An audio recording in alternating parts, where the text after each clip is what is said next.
Plans for the development of a government oval along Hewer Circle well underway. It will be a monument of recognition, and it will be something that all generations from here on after will be looking forward to. It's definitely something to look forward to. Hello, I'm Adrian Atkinson, and thanks for making it Jamaica Magazine. It's official. The 2017 Atlantic hurricane season starts today, and we know very well that this little country cannot take any more water right now. But we urge you nonetheless to be prepared. We have so much in store for you today, so please stay with us.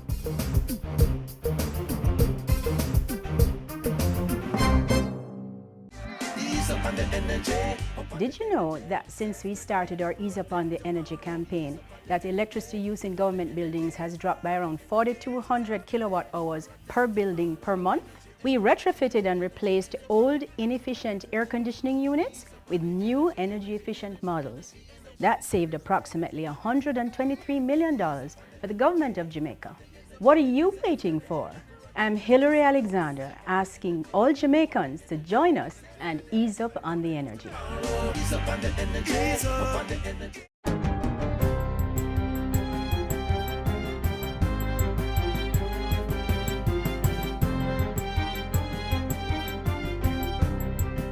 Good day, I'm Stephen McHugh, and this is your JIS News for Thursday, June 1. Jamaica has now recorded 4 consecutive fiscal years of economic growth following an estimated 1.1% outturn for 2016-2017. That projection comes from the Planning Institute of Jamaica, PIOJ. Director General Dr. Wayne Henry says last year's figure was underpinned by growth of 2.8% in the goods-producing sector and 0.6% in the services industry. As he addressed the PIOJ's quarterly media briefing on Tuesday, Dr. Henry said continued growth in the range of 2 to 3% was still projected for the 2017-2018 fiscal year. Based on, among other things, the following. 1. The resumption of alumina production at Alpat and the plans for expansion. 2. Efforts to ensure the effective and timely implementation of GOJ-supported capital projects. 3. The continued capacity expansion in the tourism industry. Dr. Henry says increased economic activity is expected to be supported by an increase in global growth, but he cautions that adverse weather conditions remain a major risk. A recent release from the National Hurricane Center in the U.S. indicates that 2017 will experience above normal hurricane activity. Recent events highlight our vulnerability to adverse weather conditions and underscore the need for us as a country that while we continue to build our economic infrastructure and business environment, we must continue to build and strengthen our environmental resilience. Agriculture Minister Carl Samuda says logistics are in place for agricultural inputs to be equitably distributed to farmers affected by the recent heavy rains. This as the ministry reports that the mid-May rains resulted in an estimated $794 million in damage to the sector. In a statement yesterday, Minister Samuda said over 10,000 farmers were affected. The vast majority suffered crop losses of $718 million, while another 1,400 farmers had livestock losses of an estimated $76.2 million. Teams from the Rural Agricultural Development Authority are still on the ground conducting damage assessments as more areas become accessible. The Ministry of Health has allocated additional resources for vector control activities. A total of $65 million is being provided to procure supplies and employ temporary vector control workers to go into the field. It includes an immediate allocation of $16 million to target increased mosquito breeding in parishes most affected by the recent heavy rains. An overall 500 temporary workers will be hired to do educational and larvicidal activities island-wide from June to August, as the ministry also looks ahead to that period's seasonal increase in vector-borne diseases transmitted by the Aedes aegypti mosquito. Heightened vector control activities will include oiling where there is pooling of water, increased fogging and larvicidal treatment, and monitoring for mosquito breeding sites. But even as the ministry takes proactive steps to eradicate mosquito breeding sites, it has indicated that there are no current indications of an outbreak of any vector-borne disease. Construction is now underway on the Portmore Municipal Corporation Administrative Building. Ground was broken for the $190 million 3-story building on Wednesday. It's being built by HDB Construction Limited and is set for completion in February 2019. Local Government and Community Development Minister Desmond McKenzie says the new administrative building will give the mayor and councillors room to better serve citizens. You are now going to be in a better position to meet with your constituents, to offer the kind of service that the people of Portmore is longing for.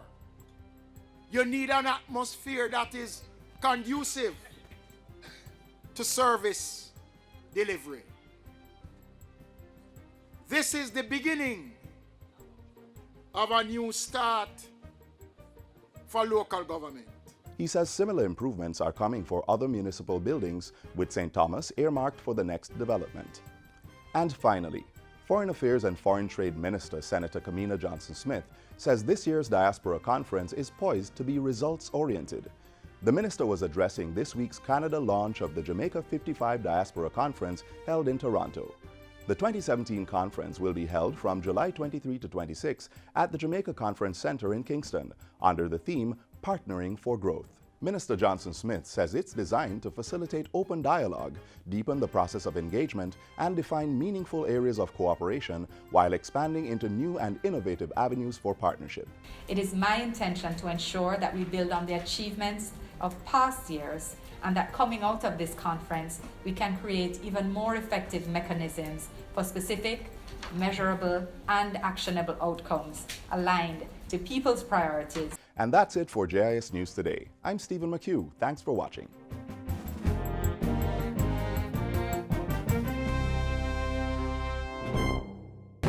Hurricanes can strike at any time. In the event of one, be prepared to act quickly.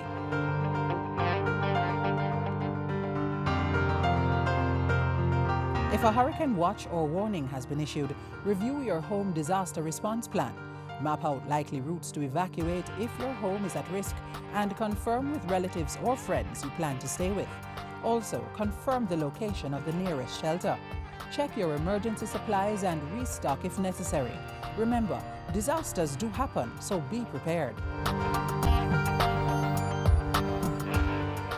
Plans for a new parliament building is not just talk anymore. It's being put into action by the Urban Development Corporation. Architectural designing of the building and the layout of the 300-acre space along Heroes Circle is now in progress. The development is referred to as Government Oval. Here's more.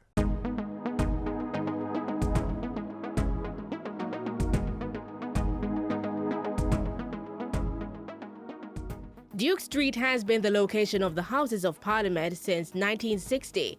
It is the designated meeting place of our political representatives to discuss matters of national interest.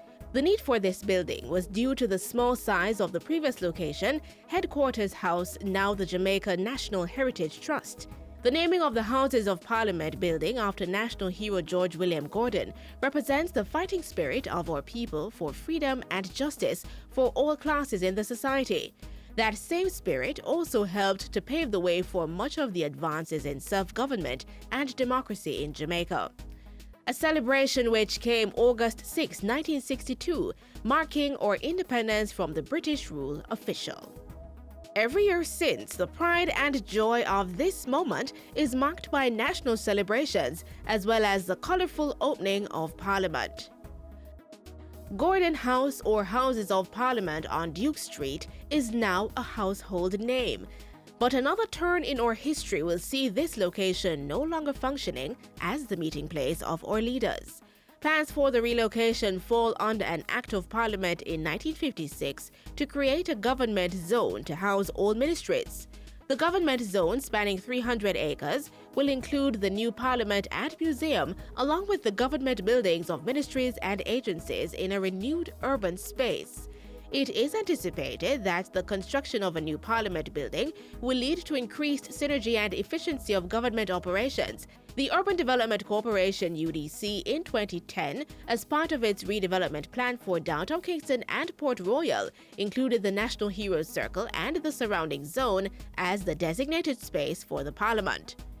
The three phases of the project include concept development, detailing of concept for the entire space, and procurement of services for the implementation process. As the leading government agency for urban development, the UDC is heading the project, having successfully completed major national projects such as the Simon Bolivar Cultural Center, the National Indoor Sports Center, the Montego Bay Convention Center, and the Jamaica Conference Center. We are leading the project management of this phase of the project, which is the development of the concept, packaging, and costing. We are not at procurement stage. So we will get to procurement stage at the end of a year, and then we will have an opportunity to open up for professionals. The UDC's General Manager, Dr. Damon Graham, was addressing a stakeholder group of local professionals of architects and engineers. He outlined the opportunities that exist for Jamaicans to work on this milestone project.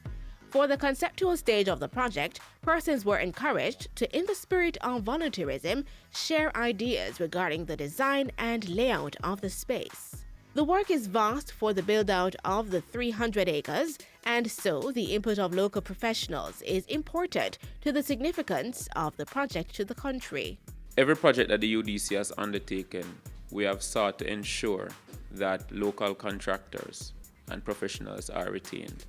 And so it is at the procurement stage that we anticipate retention of persons in a paid way, because funding will then have been allocated towards the project, not just for the building of the parliament, but also for the zone itself. In March 2017, government signed a memorandum of understanding with the China Construction Company of America. The MOU is not a contract. The MOU is an understanding. The government of Jamaica has employed the UDC, its leading agency for development, to do the project management. We will manage these consultants which have come on board. Jamaicans can rest assured that we will be the ones that will be managing and ensuring that it is a Jamaican purpose-built space. The Urban Development Corporation, undertaking sustainable development for future generations.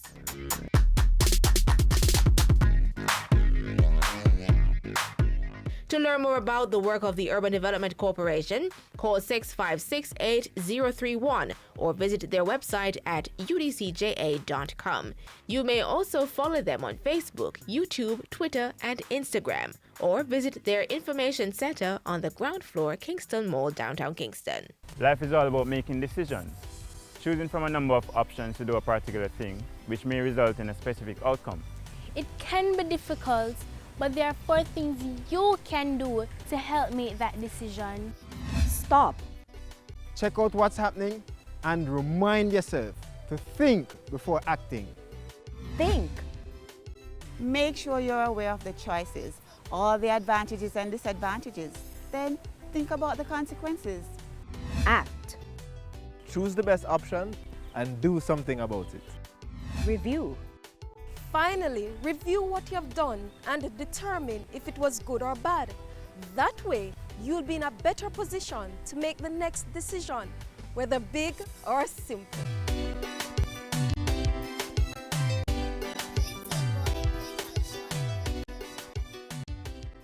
It's International Children's Day, but our children should be recognized and celebrated every day. Don't you think? Well, 2 weeks ago they were, and we have the highlights. Our children are special. And not just because the sticker says so.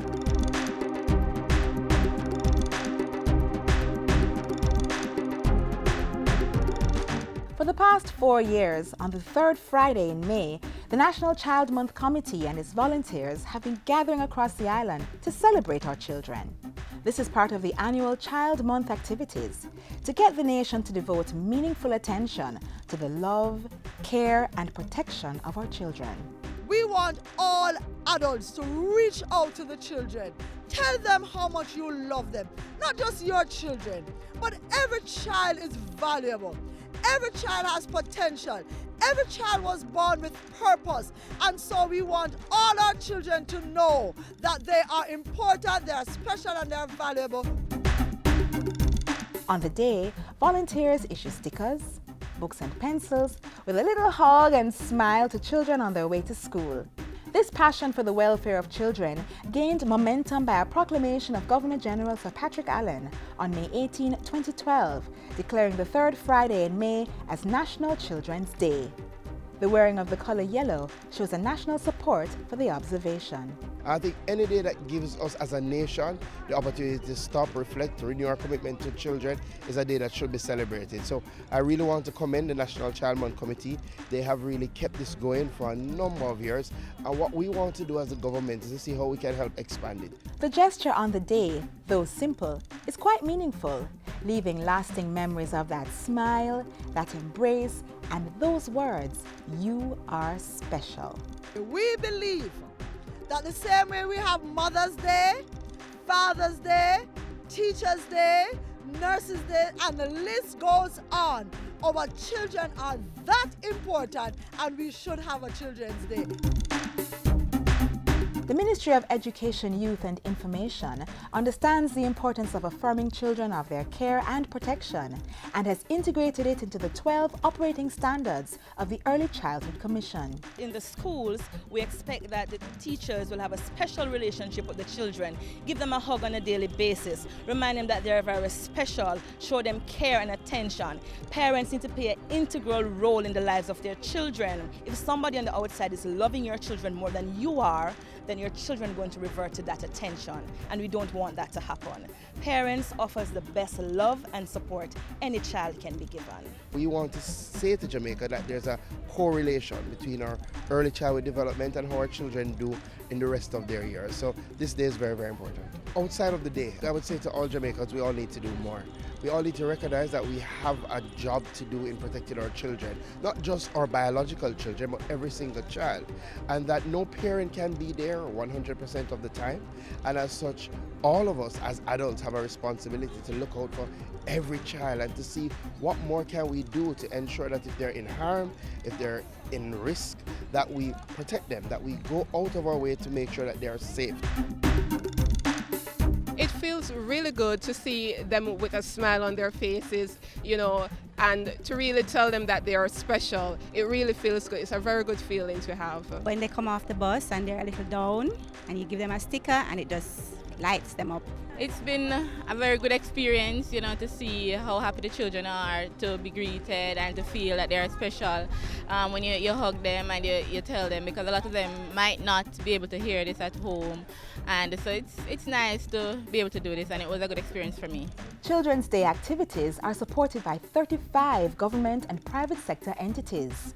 The 2017 Child Month theme was Take Action, Break the Chain of Abuse, a message that continues beyond the month of May.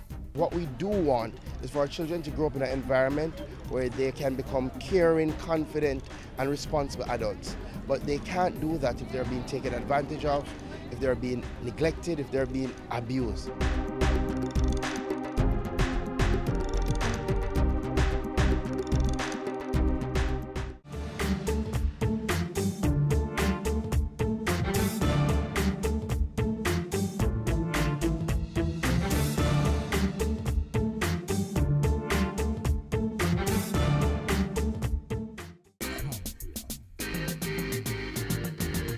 Stand up and get in the race. I can become the master of my destiny. Step up your stride, make we work like a harder. Do it like Veronica, more than a supper. We can rise above the challenges and shine. Was with passion in your heart. Make a plan and stop all the idling. You think I saw? We reach out the edging. I can, you can. Like our Olympians, every Jamaican can. The 2017 Atlantic hurricane season is shaping up to be an active one. Weather experts are already predicting between 11 and 17 named storms and an above-average season. We are not sure if any will affect Jamaica. We'll just have to wait and see. However, one thing we can definitely see is the impact of climate change on weather patterns. We visited the University of the West Indies for the projections. Rainfall, drought, temperature levels, and wind speed are all variables in the assessment of climate change.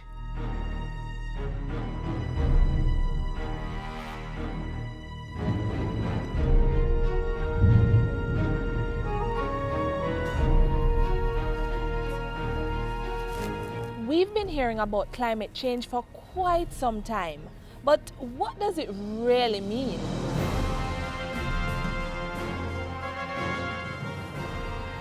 Well, those who should know say it refers to a distinct change in weather patterns over an extended period of time, usually lasting decades or longer. These days, when most people speak of climate change, they're talking about global warming. But climate change is a much broader term that takes into account more than surface temperature increases. Either way, it's a complex science that calls for sophisticated technologies to research, predict, and map a corrective plan where one is needed. We do two things. So we look at present-day climate. And what we do is we take observations that have been collected by meteorological services across the region. So we look at rainfall, max temperature, minimum temperature. And we do our statistics on them to see how climate has changed already. What we also do is we look at future climate and we run climate change models. And these are just computer models.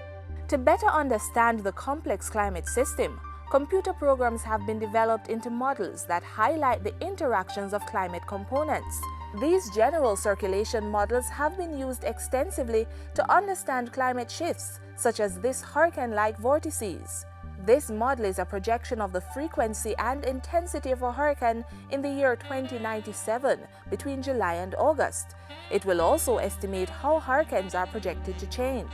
What this means is, if average weather patterns over an extended period are significantly altered, then it indicates a change in climate change.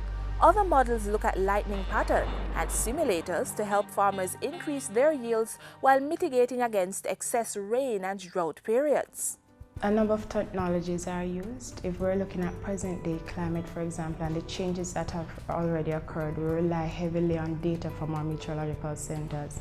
So we're looking at technologies behind data collection and storage and dissemination. We also make use of satellite data. It helps us with our observations.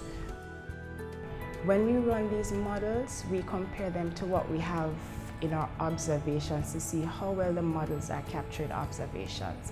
So if it is doing a pretty good job, then we have some confidence that what the model is projecting in the future will be accurate. Another thing we do with our model output is we compare it with other models to see whether there's consistency in the results. Another thing we do is to see whether the output we're seeing corresponds to the kind of science we're expecting from climate change. A lot of our activities revolve around climate.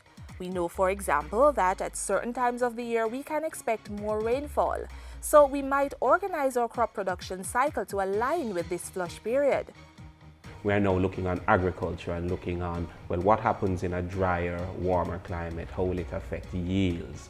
And we're looking on the study of how that happens. We look on other diseases, we look on the disaster risk reduction in terms of hurricanes, the number of hurricanes, the intensity of hurricanes, what does that mean for shoreline protection?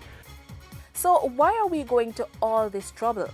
Because climate change is as much a reality for us as any other country. A look at climatic conditions over the last part of the 20th century revealed some interesting things, like an increase in the frequency of hot days and nights, a decrease in the frequency of cold days and nights, a decrease in the difference between maximum and minimum temperatures, a decline in the maximum number of consecutive dry days, and a slight drying trend in summer rainfall. Some studies have indicated that our hurricanes would have stronger winds and more rainfall associated with it. Other studies have shown that global sea level will continue to rise, and by extension we expect that for the Caribbean. This kind of information is useful to the process of governance. The data, if accurate, will help government identify potential and current problems and plan appropriate responses. The climate is ever changing, and that's all good, except when that change brings with it serious danger to life and health. So hats off to those who are doing all they can to map this ever-evolving cycle and the technologies they use to unravel the mysteries of climate change.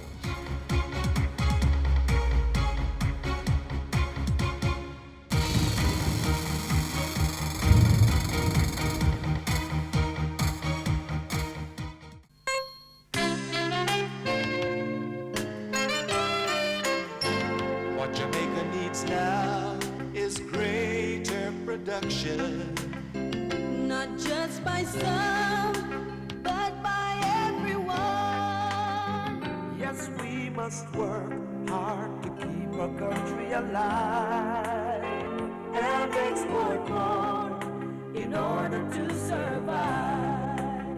What Jamaica needs now is greater conservation. Not just by some, but by the entire nation. If we use less gasoline and electricity, we'll save more in exchange to benefit our country. What Jamaica needs now, what Jamaica needs now is greater productivity. That's what Jamaica needs now. What Jamaica needs now, what Jamaica needs now is our strength and unity. That's what Jamaica needs now. What we need to do is buy Jamaican, not just food, clothes, but even our vacation. We'll create more jobs for our people, you'll see, and make Jamaica a better place for you and me. What Jamaica needs now, what Jamaica needs now is greater productivity. That's what Jamaica needs now. What Jamaica needs now, what Jamaica needs now is our strength and unity. That's what Jamaica needs now. What Jamaica needs now, what Jamaica needs now is our responsibility. That's what Jamaica needs now. What Jamaica needs now, what Jamaica needs now is greater productivity. That's what Jamaica needs now. What Jamaica needs now, what Jamaica needs now is our strength and unity. That's what Jamaica needs.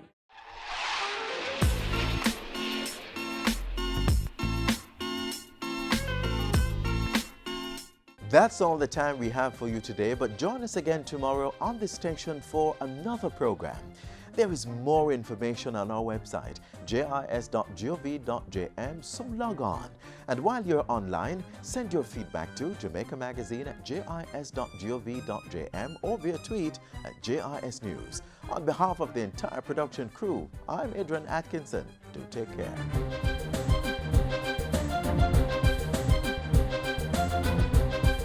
This has been a production of the Jamaica Information Service, the voice of Jamaica.